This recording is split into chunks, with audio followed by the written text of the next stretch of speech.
Salamat Lord sa aming pong week 4 ng aming pong training. Ang dalayan nga po namin Lord, patuloy na kayo po ang kumilos sa pagkakas ng bawat isa at patuloy na maging active participants naman ng training na ito, Panginoon.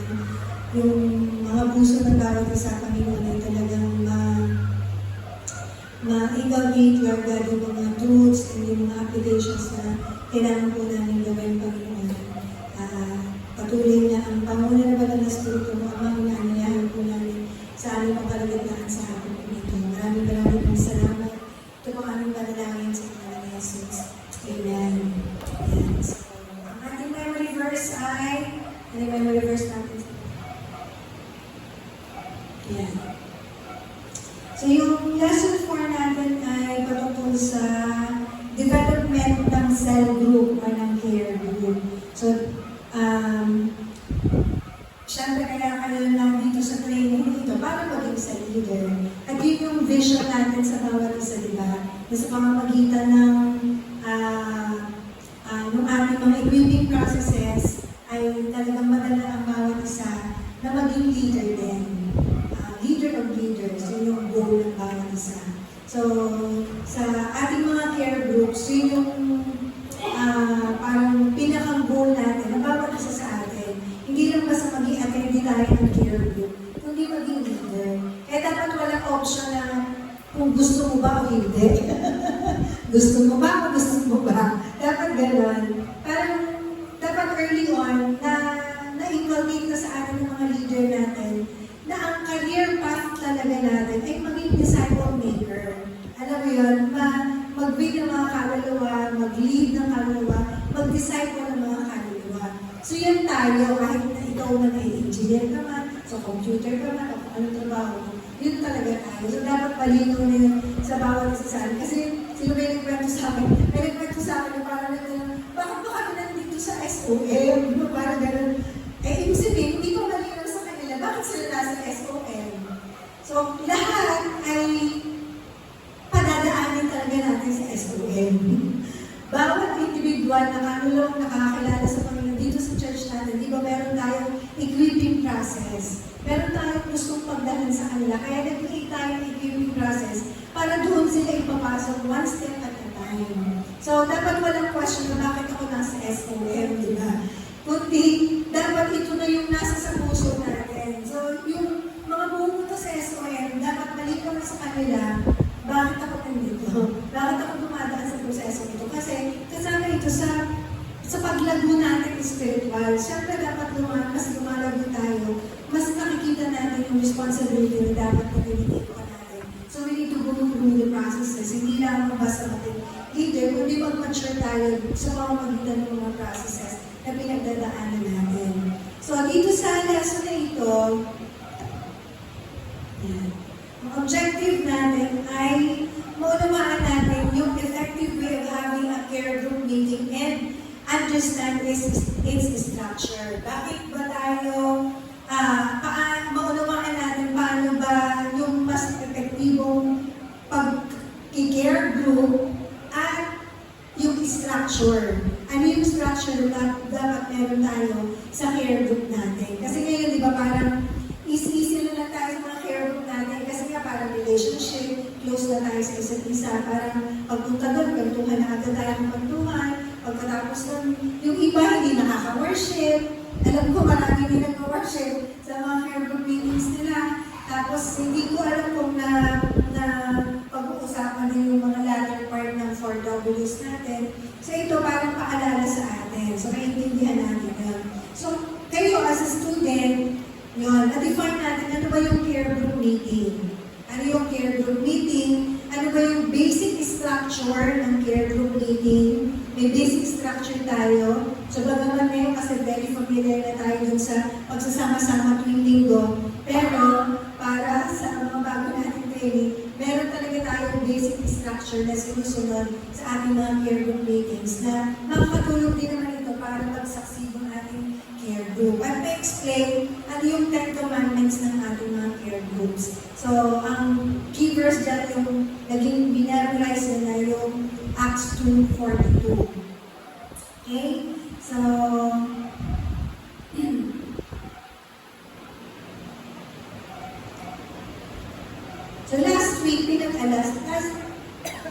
last week pinag-aralan natin yung preparation.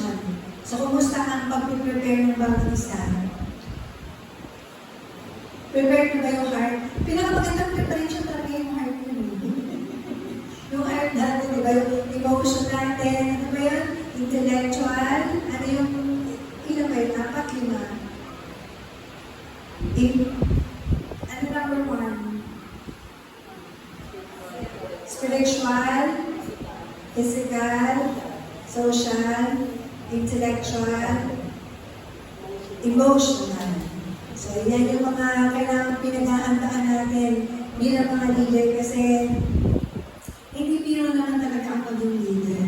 Nangangailangan din ng matatag na kalooban at yung pagpupursige para maging successful or para ma-achieve natin yung mga goal natin. So, importante yung nag-prepare tayo. Pero, importante din na makita natin yung basic structure ng ating mga care group meetings. Ang Lord, sabi niya sa 1 Corinthians, diba?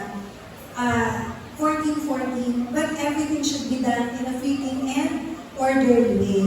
So yung ating mga care group meeting, supposedly meron talaga siyang structure or orderly way kung paano natin siya gagawin.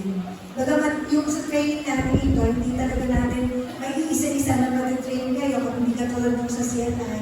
Pero basically, alam naman na natin, generally alam naman na natin kung paano nag-run yung ating mga care group meetings. And sabi pa nga ng Lord sa Colossians 3:17, whatever you do, whether in word or deed, do it all in the name of the Lord Jesus, giving thanks to God the Father through Him. So ibig sabihin, bilang nagsasanay ng mga care group leaders, importante na makita natin na yung ginagawa natin, hindi lang ito just for the sake to go through the process, tapos magkaroon ka ng care group, ito yung gagawin mo. Hindi lang siya pang-ibabaw na gano'n, kundi makuha talaga ito ng puso natin. So, dapat aware tayo na importante yung commitment para maka-establish talaga ng isang katatag at lumalagong care group. Commitment talaga. Minsan, halimbawa, diba, dito kasi sa church, nasabi tayo, eto i-care group ko to, parang binigay na lang, diba, yung mga care group members. Parang in-assign na lang. Hindi basically yung mga care group natin nagmula sa mga sphere of influence natin, bagamat may mga kapitbahay. Usually sa atin, parang generally, mas marami, talagang in-assign na lang kung ito, ikaw mo ganun, ito, ikaw mo ganun. Hindi ganun yung nangyari sa atin. So, parang somehow, yung sa relationship, parang hindi sa ibang care group leader, hindi ganun nabibuild. Tapos, may mga napapansin pa ako na talagang, hirap pang maka-establish talaga ng care group. Hindi natin alam kung bakit hirap pang maka-establish ng care group. Kahit yung mga graduate natin dati ng ilan din na nag-graduate tayo na yung huling equipping natin sa Leaders in Third CNI, halos hindi rin sila nagkaroon ng care group. Hindi rin sila nagkaroon ng care group. So, hindi ko alam kung bakit. Or, baka kailangan lang talagang i-take it to heart yung makuha natin yung puso ng tatay natin patungkol pagdating sa mga sphere of influence natin. Kasi baka naman nag-aantay lang i-assign mo or what. Pero may kaklase ka, diba? May kaibigan ka.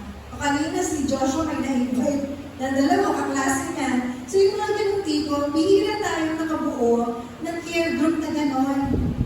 Sphere of influence. Bagamat sa community, yung mga sananay, madali, kasi nga mga kumare, mga kapitbahay, parang nangyayakag-yakag. So, somehow sa mga care group ng nanay, ganun yung naging estilo. Pero sa iba, sa young people, hindi ko alam kung bakit walang nakabuo ng care group sa school, walang nakabuo ng care group sa trabaho. Anyway, hindi natin alam. Pero, yun. So, itong lesson na ito, para makita natin kumbaga yung structure and yung development ng cell group. At maging expert tayo, hindi ba napakagaling, matuto tayo kung paano natin i-handle yung mga care group natin.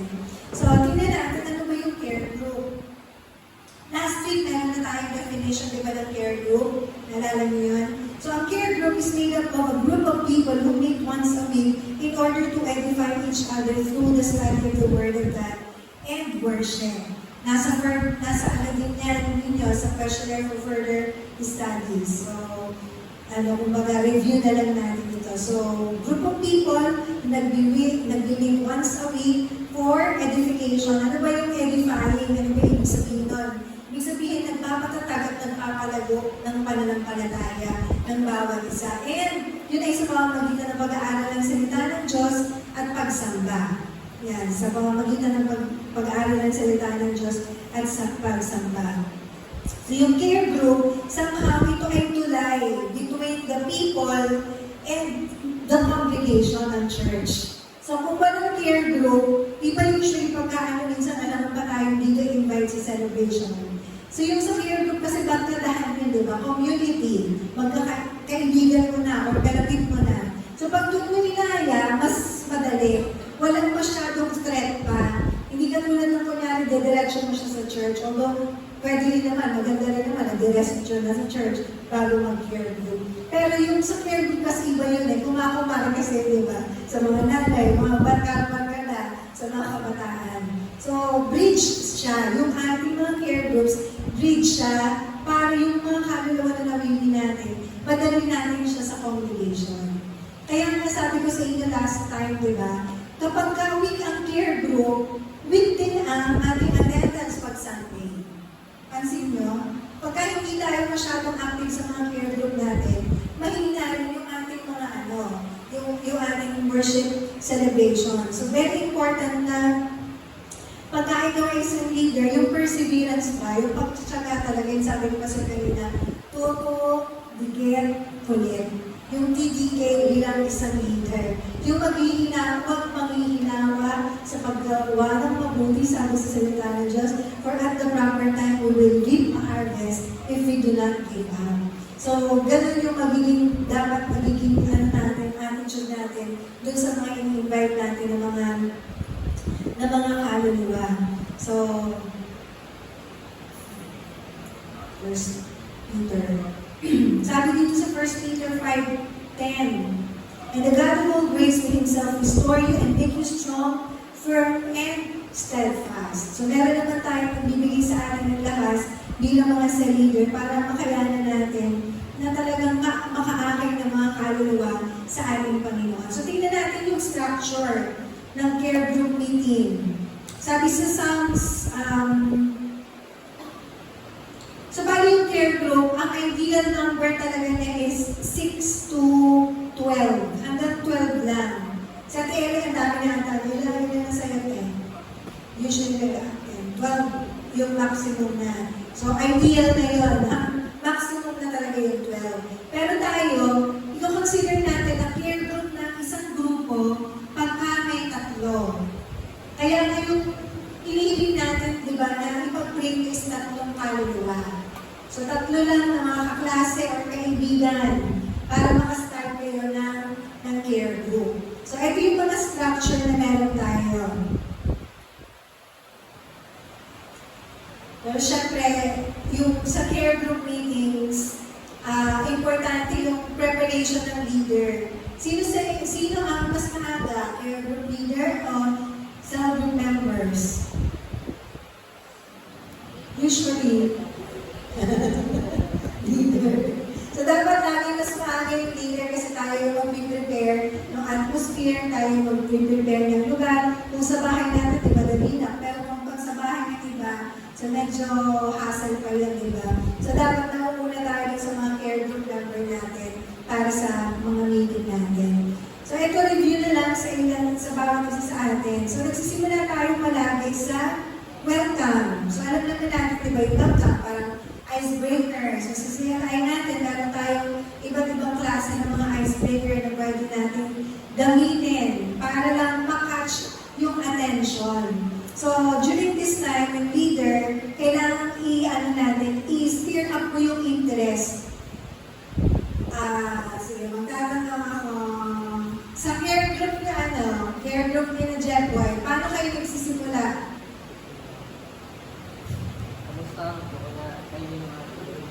Kumustahan lang din talaga? Mag-rate, 1 to 10. Kumusta po? 10 pinaka naman yung okay. Si Nahisal. Kainan. Kainan na simula. Sino Maricel? Kwentuhan talaga. Dami kwentuhan. Oo natin eh. Sino Jai? Jai nakakaano ka ba?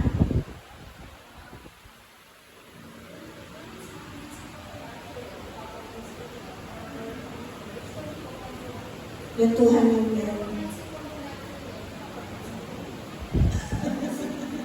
Tapos usually nasa labas ata kayo eh. Sa office. Caleb.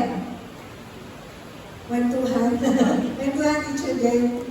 So usually, ganun lang yung start natin, di ba, ng peer group natin. Kasi nga, yung relationship kasi muna. Pero pag nag-start ka ng relationship, importante na ma-aral natin yung mga pwedeng icebreaker na gamitin natin sa pagsisimula ng ating care group. Kasi pag bago yung care group, bago yung mga care group members, syempre, although kung yan ay kaklase mo or kaibigan mo, madali na din lang. Pero kaya tayo nag-care group para ma-focus lang din talaga yung grupo sa isang lugar. Diba kasi nga galing sa iba't ibang lugar. So kaya ka mag-icebreaker to focus them. Para i-focus mo ano sa care group meeting or sa iyo as a leader. So may mga purposes and siguro hindi ko alam kung magsisilahin tayo lang. Pero basically, yun ang purpose ng icebreaker. So meron tayong apat na ba? Sana maalala ko. Apat na klase ng icebreaker, mixing and getting group participation. So ito yung ginagawa natin na kung saan parang yung mixing. Na kailangan ng participation ng lahat. Ano yung mga example ng mixing and getting group participation? Mga games, di ba? Usually yung mga games yan. Mga parlor games, yan. O kaya ay pass the ball. Basta yung mga nangangailangan ng participation ng lahat. Tapos pangalawa, getting acquainted. Yan, getting acquainted. So yung getting acquainted, yung leader, magtutrong ka lang ng question, tapos sasagot yung lahat. Yan. Tapos, para mag-lead sa worship, kailangan ko lang din talagang transition para pumunta sa worship. Ano ba yung mixing getting group participation, getting acquainted, starting communication, tama ba? Starting communication. So, ito naman, parang ganun din. Sharing lang din, parang katulad lang din yung isa. Nagkakamali ako. Yung isa pa, yun, encouraging teamwork. Encouraging teamwork. So, ito naman yung mga icebreaker na pwedeng parang, group dynamics. O kaya yung encouraging teamwork. Kung saan yung grupo ay magkakaisa, gagawa ng bagay. So, depende kung nasaan lugar kayo, kung kaano kalaki yung grupo. Pero yung basically kasi, maliliit naman yung mga care group natin at maliliit din yung lugar natin. Kaya siguro, hindi na gagawa talaga yung welcome, yung mga icebreakers natin. Kaya ang basic na lang is yun. Starting communication, ano ba yung isa?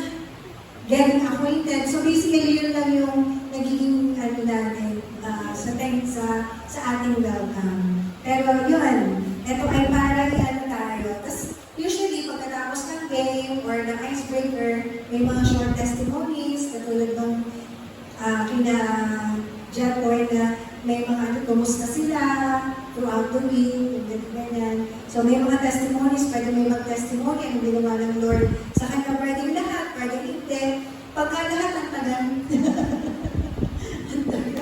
Pagka nag-care ko pa ko sa di ba si Coco, iilan lang naman sila, nakakala yun. Makakaka sila magsalita, mana kay siya ako. Naka-record tayo. Pero makaka sa kanila kung paano talagang yung nila, yung magpapasalamat nila sa Lord. Parang sabi ko nga, sa mga disciples ko, parang hindi ganun sila magpasalamat. Parang ganun. Sa ilang mga leaders natin, hindi sila ganun hindi sila basta may pasasalamat sa kanila. Sabi ko, ang galing nila magsalita, kasi sila naubusan. Kasi iba ko matipid magsalita.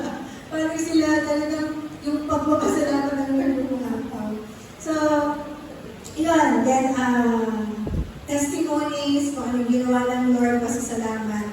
So, sabi dito sa Psalms 133:1, how good and pleasant it is when God's people live together in unity. Yan. So, sabi nga ni Pastor Kili ng umaga, ang design talaga ng Lord is community. Hindi tayo tinhan ng Diyos para maging lone ranger na walang pinapakinggan, walang pinagpapasakupan, walang accountability.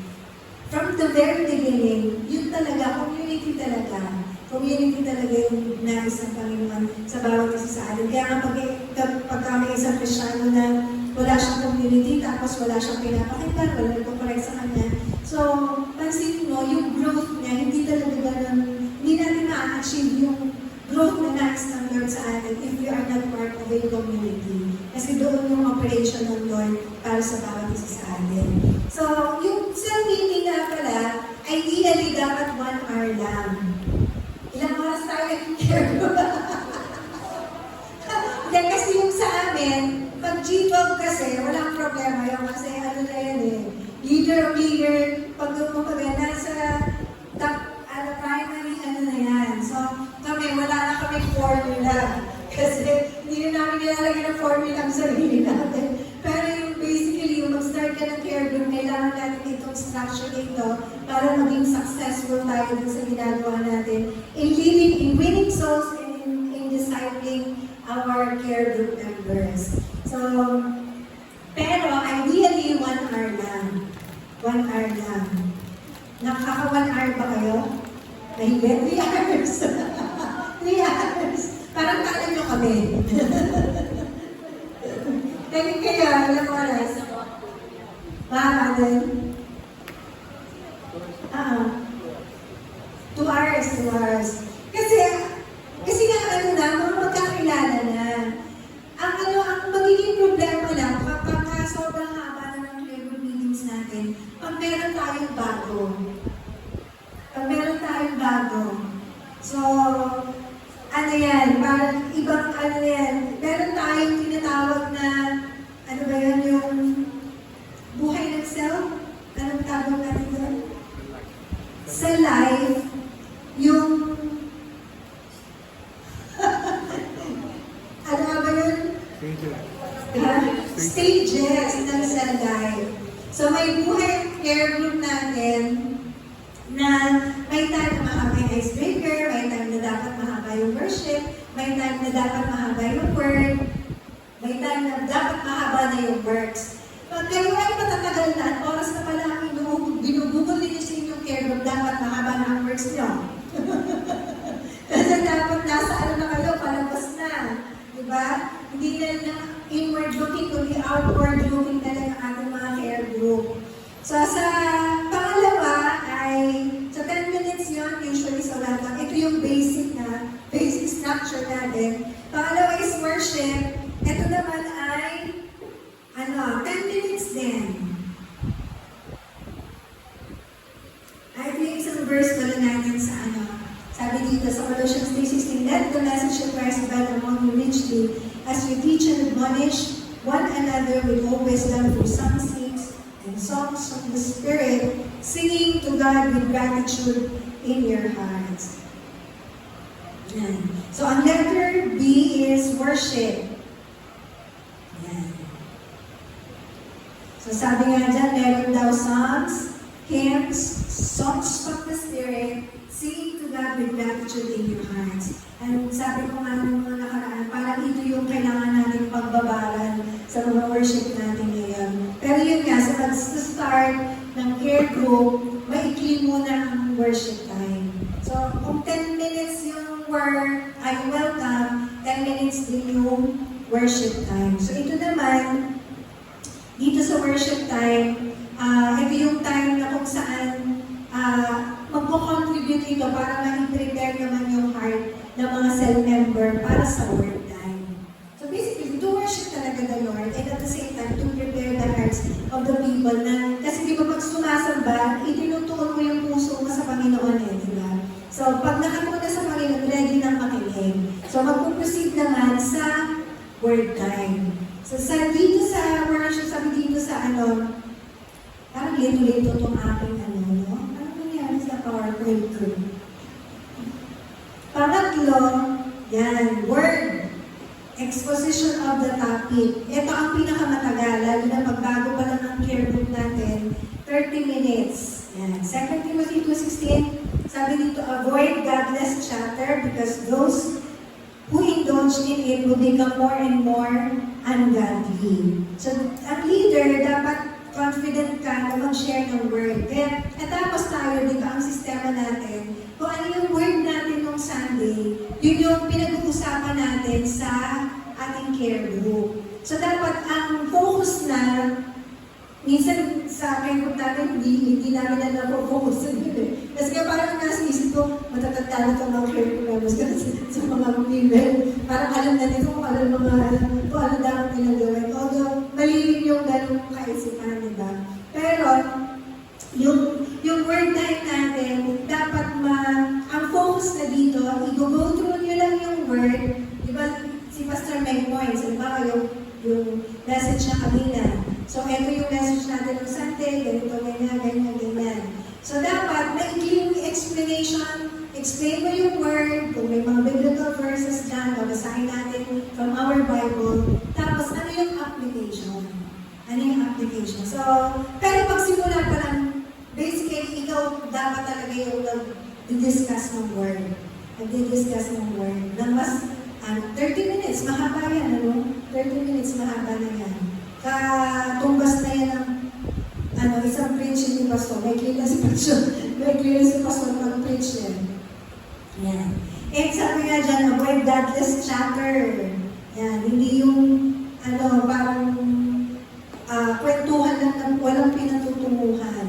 Dapat kung meron mong pinagkikwentuhan during word time, dapat related pa rin yun dun sa word time na meron tayo. So dito nag-relate kasi tayo ng foundation, di ba? Nagtutulong tayo. Dapat mula sa atin yung bilang mga leader. Tayo yung nagtatanim ng mga katotohanan sa kanila ng mga care group members natin. And then next is works. Ba't kaya nagigyan to ang PowerPoint? Work time.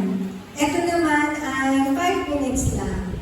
So during this period, yung leader, pwedeng mag-present ng mga illustrations kung paano makapagbibigay ng practical tips para mai-apply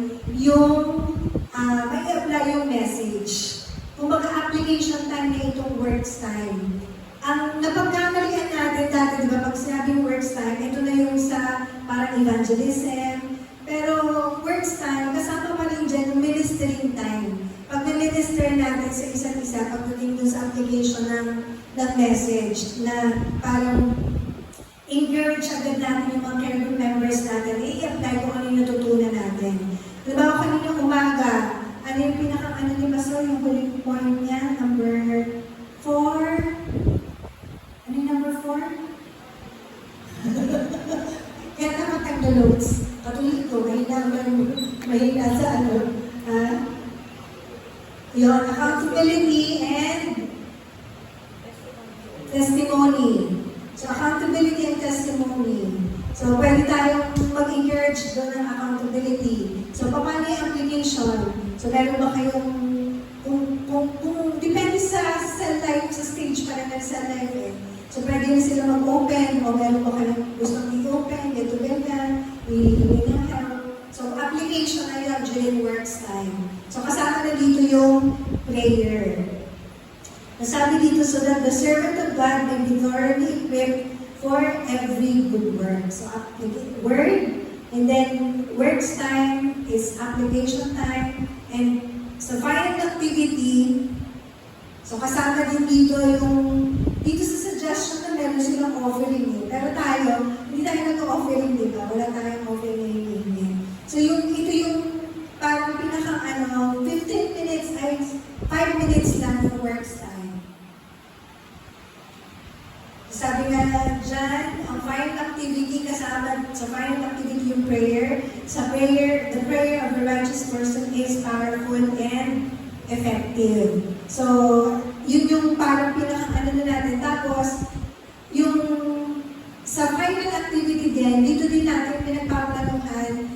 kung may kailangan ba tayong bisitahin, sino kailangan natin puntahan, sino pwede natin i-invite, yung pagpaplano para mas lumago pa at tumalag pa yung care group. Kasi yung care group, hindi siya nakadesign para lang kayo na lang. Nakadesign siya para sa paglago ng iglesia. Ito ay strategy for church growth. So dapat dumadating yung time sa loob ng care group na nag-i-invite na tayo, tapos tayo naman ay lumalabas, nag-prayer walk, at yung time na nag-prayer walk na, tapos nag-visitation para sa mga bagong kaluluwa na may invite or masishare natin ng gospel. So yun yung sa final activities with parang halos isa lang dito yung ginagawa natin, diba? Yung works, saka yung final activities, nandun na lahat. Yung prayer for one another, yung sa application, tapos yung pag-planning para sa evangelism, diba? Yung mga pwedeng gawin ng grupo para sa patuloy na paglago. So yun yung basic structure ng ating ng care group. So yung 4 W's basically, isahin na lang natin yung final activities sa 4 W's, welcome, word, worship, word, and then works. Okay? So, yan yun. So, ano yung mga kailangan natin i-avoid? Things to avoid. Mga mistakes na kailangan natin i-avoid. Number 1, allowing someone who is not authorized to lead the care group. Yan. Siyempre, ikaw ang leader, di ikaw ang mag-lead. So, huwag natin hayaan na iba ang mag-lead. Pangalawa, ministering deliverance or laying on of hands. Although, nung SOM1, di ba meron tayong topic tungkol sa laying on of hands. Pero pag sa care group kasi, dapat maingat tayo, hindi tayo basta-basta nag-lay ng hands sa kahit na sino, or kaya pagka may mga situations na parang may mga spiritual warfare na nangyayari, so hindi tayo basta-basta mag-lay ng hands o kaya magde-deliverance. Kasi lalo na pagka hindi naman tayo equipped para gawin yun or ano ba yun? May mga bagay na pwede mong hindi gawin. Lalo na pag bagong leader pa lang, hindi mo kailangan i-deal kara-karaka yung mga bagay-bagay sa mga care group members. Yan. And then, isa pa, allowing those in attendance to take over, possibly leader to lose control of the meeting. Sino sa inyo meron kayong care group member na malakas ang personality? Na kapag hindi ka magaling mag-butt-in at mag-cut through, katulad ni Ate Angie, parang siya na lang lagi yung magsasalita. Ewan ko ba, care group member kayong gano'n? So, meron ka ng personality, di ba? Meron lang akong nabasa sa isip ko. Kasi talagang marami siyang salita. Hindi taga dito kayo mag-alala. Hindi sa ating church. Kaya lang pagka kasi nasumpo ka ng gano'n, parang siya lagi nagdo-dominate na siya lagi nagdo-dominate ng pagpunta. Di ba may mga gano'ng personality? So sa kinagroup natin, pagka may gano'n, huwag natin hayaan. Hindi ko alam kung paano ba Ate Angie? Kasi ako medyo nahiyain pa ako mag-cut eh.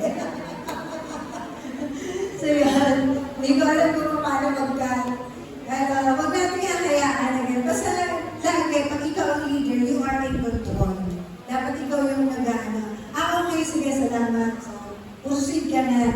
Dapat meron kang plano di ba? Plano mo yung word, yung welcome mo, ano yung worship mo, ilang kanta, di ba? Tapos ano yung word time mo. Sa word time mo, dapat alam mo na yung flow nun. Pwede ka naman may kopya, pwede wala, pwede sa Bible mo gano'n. So alam mo na dapat yung flow. Kahit saan mo pumunta yung kwentuhan, lalo na sa mga kababayan, di ba sa mga kalalaki, ewan ko sa mga kalalaki yung gano'n. Kung saan minsan napupunta yung kwento, gano'n din pa kayo. Diba? Wala naman pala. Kung saan napupunta yung kwento, diba? So dapat in-control ka pa din bilang leader na kaya mong ibalik dun sa pinag-uusapan.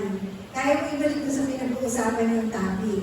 Tapos, ito, avoid din itong mistakes na ito, yung masyadong discussions. Yung nagtatalo-talo, so, ay, hindi ganito sa akin, ganito yun eh, ganyan. Kasi, ay, ganito kasi, hindi, ganito dapat yan, ganyan. So, huwag natin ihayaan, may nagtatalo-talo na dun sa loob ng peer group natin. Kumbaga tayo yung authority sa care group, kung ano sinabi natin, dapat yun ang pinapakinggan. Anyway, so neglecting, isa pa mistake. Neglecting the new person or any members. Ito yung talagang pag natin kakaligtaan. Kapag may bago, make sure na talagang ma-welcome sila ng maayos, huwag silang ma-neglect, huwag silang ma-left out, huwag silang ma-OP, yung out of place, diba? Yun ang issue pagka may bago na parang feeling nila out of place. So, hindi nila ma-feel na out of place sila. And then, using more time than what was allotted, 1 hour. So, sa mga bagong care group na ating i-start, make sure na 1 hour para hindi tayo magsawaan, di ba? Yung mag-look forward pa sila sa next na meeting na, ay, okay to, ganyan. Hindi yung parang ang tagal-tagal na natin nagsalita, tagal-tagal sa care group natin, naiinip na pala sila kasi ay may gagawin pa sa bahay, may mga pupuntahan pa. So 1 hour, yun yung basic natin. Basic hour ng ating lalo na pagbagong care group. Tapos, ano bang hindi dapat gawin or iwasan dapat na pagkakamali natin, ito, minsan, rin natin ito frequently changing the place, day, or time of the meeting. Yung pabago-bago ng lugar, pabago-bago ng oras, pabago-bago ng araw. So as much as possible, kung pwede namang i-stick sa isang araw, sa isang oras, sa isang lugar, doon lang tayo. Kasi minsan pag pabago-bago, hindi natin nakikreate yung habit ba? Yung habit sa kanila ng... Kasi parang sila, kung ikaw gano'n na care group member, tapos pabago-bago yung parang yung schedule mo, lito-lito ka na rin, diba? Gulo-gulo ka na, parang, ba't ganito gulo-gulo palagi ang schedule namin? Minsan ganito ang care group meeting, minsan ganito. Although minsan ngayon, yung mga time natin ngayon is iba na.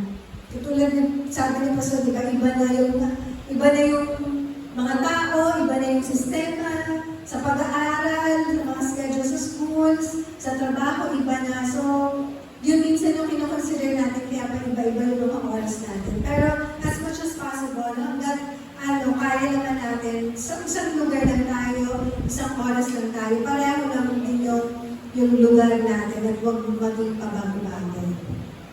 Okay? So, ano naman yung mga commandments ng care group? So, una is, love the care group. Mahalin natin yung mga care groups natin. Huwag natin itong parang i-consider as na parang kailangan lang natin umattend at makapag-care group. So, this is our community. Kung saan doon tayo malalaguin, patatatagin ng Panginoon, at doon tayo gagamitin din ng Panginoon initially sa ating mga care groups. So, mahalin natin yung mga care groups natin. Kaya yung mga hindi pa regular nakaka-attend ng care group, umattend na regularly ng care group, make sure na every week. Tapos kung hindi pa nag-attend kayo ng message ng care group leader nyo, kayo na mismo ang mangulit sa care group leader nyo. Kuya Kiko, saan ang care group natin? Anong oras ba? May care group ba tayo? Care group tayo. Alam niyo yung mga leaders na kasi ito no? Pero dumating ako sa time, hindi ako nag-aaya ng care group. Kasi nga, basta, hindi ako nag-aaya ng care group sa kanila. Hanggang sila na yung naumulit sa akin, care group tayo, sila. Yung mga hawak kong kabataan ngayon. Pero dumating ako sa time, hindi ako nag-aano ng care group sa kanila. Kung interesado sila, magsasabi sila sa akin. Leader naman na kasi yun. Pero pag bagong care group, siyempre tayo yung mag-aano. Eto, leader na kasi sila, hanapin nila yung care group nila. Maghanap sila ng imimit ko sila. Hindi ako magmamakaawang imimit ko sila. So, natutunan naman nila yun. Sila na yung tatanong ngayon sa akin. May care group ba tayo? Care group tayo, Isa sasabihin ni Winwin, care group na ako. Wala ko mamaya. So, gano'n. So, sila yung nagbukusa ngayon sa akin. Kasi nga, tumigil ako sa pagsasabi ko, mag-care group tayo ganyan. Kasi nga parang dumating ako sa kanila, parang ako yung nagmamakaawang mag-care group sa kanila. Hindi ako dapat magmakaawa. Kasi mga leader na sila, sila yung nakakailangan sa atin. Sila yung nakakailangan ng leader. So love your care group and love your sa leader. Your care group leader. Mahalin natin yung care group leader natin. Yung respect natin sa time ng bawat isa, so amin natin yan. Number 2, do not deviate from the care group vision. So huwag tayong lalabas dun sa pamitay na binigay sa atin ng Lord. So sa care group natin, ang goal dyan is makadevelop tayo ng drug disciples sa bawat care group. So kung ano yung pamitayin na yun, mag-stick tayo doon and with all of our hearts, katulad ng nabanggit ni Pastor din kanina, talagang gawin natin yung the best natin to win souls and make disciples.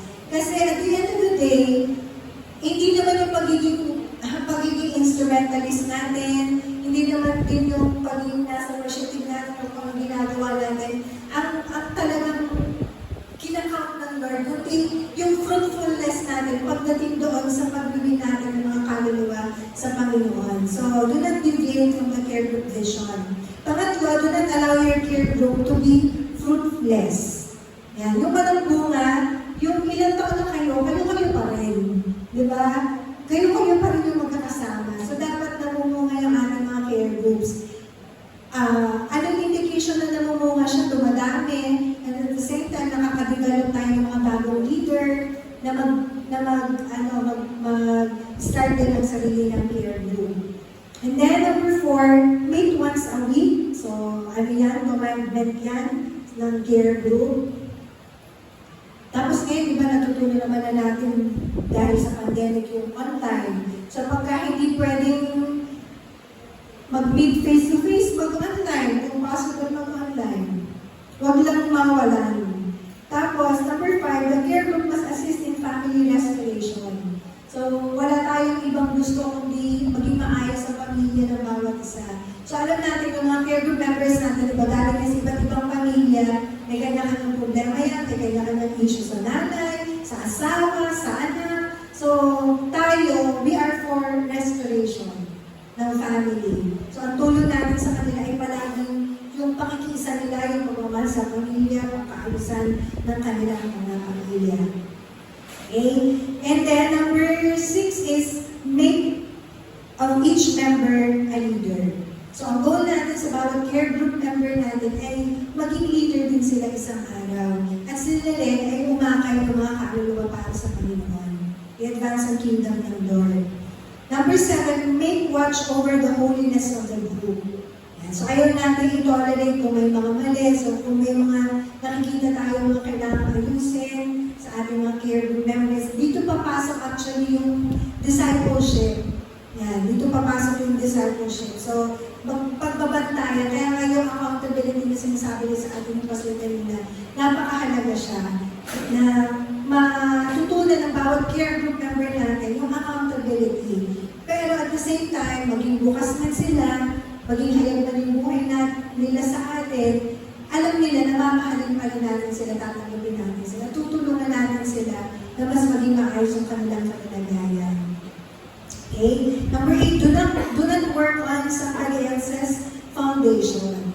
So, ibig sabihin, kung may mga kaibigan kayo na may mga churches na, or may care group na pala siya, so huwag na natin imbitahan. Hayaan na natin sila dun sa church nila, or kung may care group man siya. So, hayaan na natin. Number 9, do not allow murmuring. Yan, within the care group. So, huwag natin hayaang matutunan ng ating mga care group member yung pagreklamo, yung pagmamalites. Yan. So, kung meron na tayong imamalites, yung buhay natin, imamalites natin sa loob ng care group natin, kasi yan naman yung ating yan naman yung ating accountability group. So, pwede natin i-open up yung ating buhay sa kanila. Pero, huwag natin hayaan yung mga chismis, yung mga pagreklamo, criticism, yung backbiting. So, huwag natin hayaan yan sa ating mga grupo. As a leader, wala tayo dapat kinikilingan. Yung mga disciples ko, alam yan palagi, lalo na yung mga youth. Kasi, Pagka alam nila, pag sila yung kausap ko, sila yung problema. Kaya nagsisimawa si Pipina. Kasi nga, sila yung kausap ko, sila yung dinidid ko.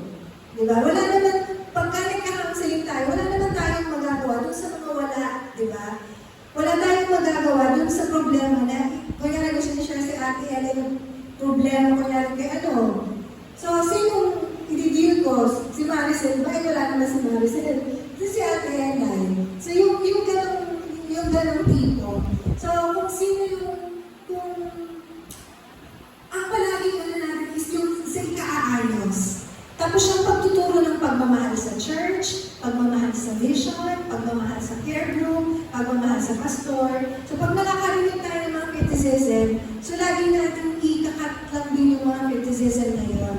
Tapos lagi natin ililid doon sa kung ano yung dapat na iniisip niya. Kasi minsan, kasi ang kaaway, diba, sabi ko nga kanina doon sa prayer sa ano, nabubuhay tayo sa isang mundo, punong-puno ng kasinungalingan. So nakuha natin lahat yun. Nakuha natin lahat ng kasinungalingan ng kaaway na kailangan natin i-undo sa mga pag-iisip natin.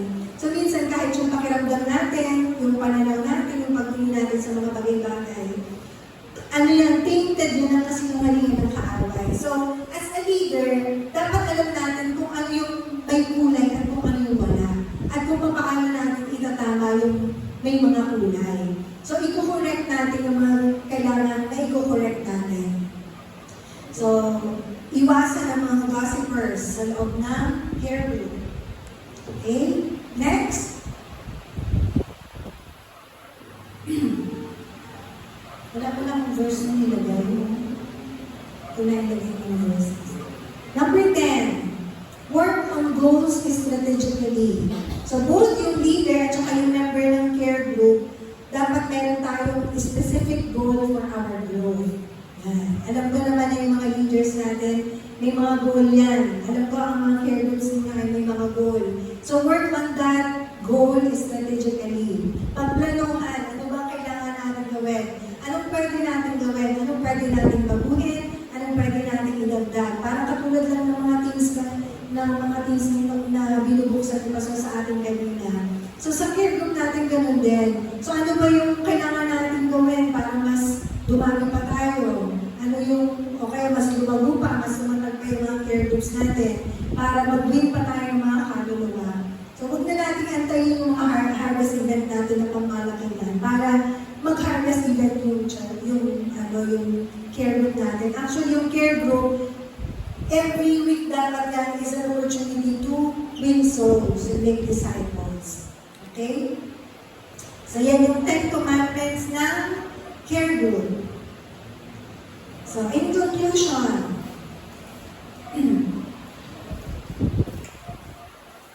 so the care group vision is a guarantee for success of church multiplication. So ano talaga yan? Effective way para mag-multiply or lumago yung ating mga iglesia. Yet, it is conditional to the structure and development of the weekly meeting. So, depende sa atin na mga leader kung paano natin gagawin yung ating mga care group meetings, paano tayo mag-follow up, lahat ng mga kailangan gawin sa ating mga care group para ito lumago at tumatag. So, if indeed we follow guidelines to have the meeting within 1 hour sa mga bagong care group, and we keep in mind the commandments of the care groups, undoubtedly, we will be successful. So, magiging successful tayo. So, meron tayong 4 lang na structure, diba? Word, welcome, worship, word, and works. So, yun na. Ilang minutes, kung 1 hour, mag-stick tayo ng 1 hour, lalo na sa pag-start ng mga care group natin. So, ilang minutes yung welcome, 10, worship, word, 30, works. Combine na natin yung isa, 10 minutes din. Tama ba? 60. Yan. So as an application, regularly attend your care group and develop one yourself. So kung mapasok na tayo sa nakikakailangan nyo ng kumilos o magmambang para magsimula na sabihin sa mga pinagpipray ninyo na mag-start tayo ng care group. Ano ba ang effective way ngayon para ayahin sila na mag-gather? So within this week, yun ang inyong assignment, mga students. Invite yung 3 souls na inyong pinagpipray at mag-start kayo ng care group. Yan ang inyong assignment. Yan ang inyong assignment. Okay? And number 2, examine the 10 commandments of the CG and take note of the ones that we are failing in as it relates to the CG you belong to. So dun sa 10 commandments na yun, saan nag-fail yung ating care group? O ano yung kailangan ayusin ng ating care group? Meet with your leader and come up with some practical suggestions in order to overcome the weaknesses. So ano yung weakness ng care group ninyo ngayon? So paano nyo ito i-strengthen? Paano nyo i-strengthen yung winning sa loob ng care group? Okay? So, hindi ko pala nakalabas. Nakatingin ko lang din sa so, yan ang examine. So, ang assignment ninyo is make it your personal goal to open a care group. So, this week, kumusta na ba yung pinag-pray? Yung mga pinag-pray? Ano ba magandang start, conversation sa inyo? Para invite mo na for care group.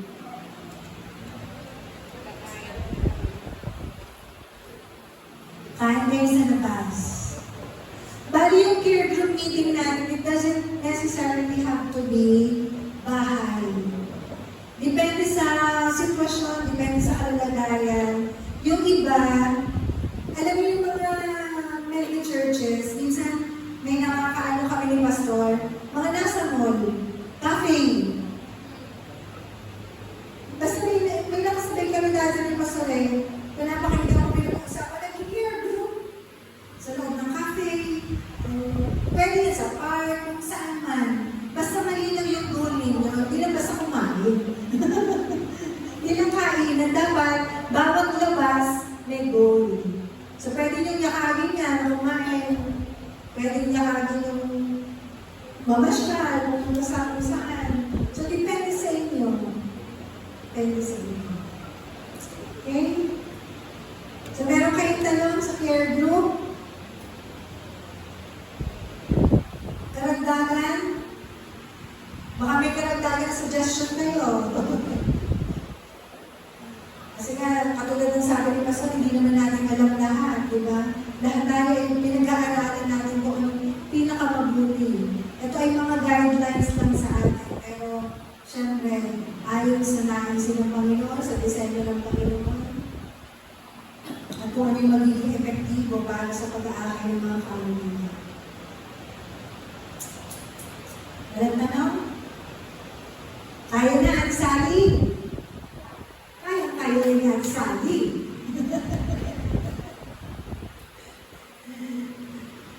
Lev, ano?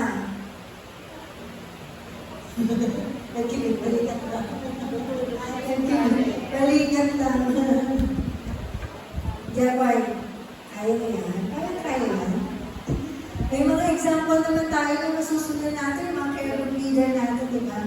Nakita naman natin at naranasan natin kung sino sila sa atin. So yun ang din yung gagawin natin sa mga ano natin, sa mga care group natin. Okay? Sige.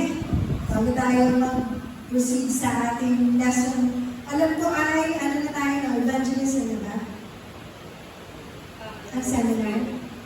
Or intercession pa rin? Intercession pa rin.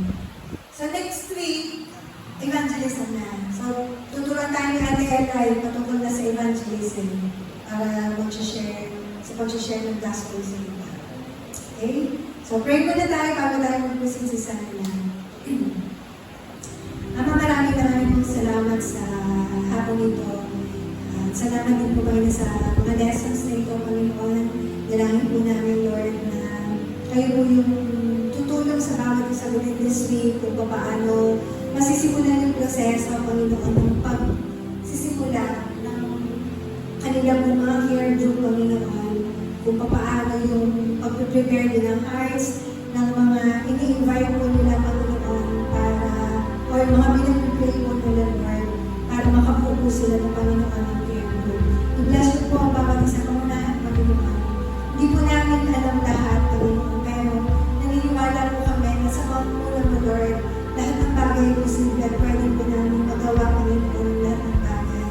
At kayo yung magbibigay ng wisdom, kayo yung magbibigay ng tulong, mga tamang salita, Panginoon, sa iyong mga anak, para masimulan, Panginoon, sa magandang gawain na, Panginoon, sa mga tao na pinagpipay na, Panginoon. Maraming salamat, Panginoon.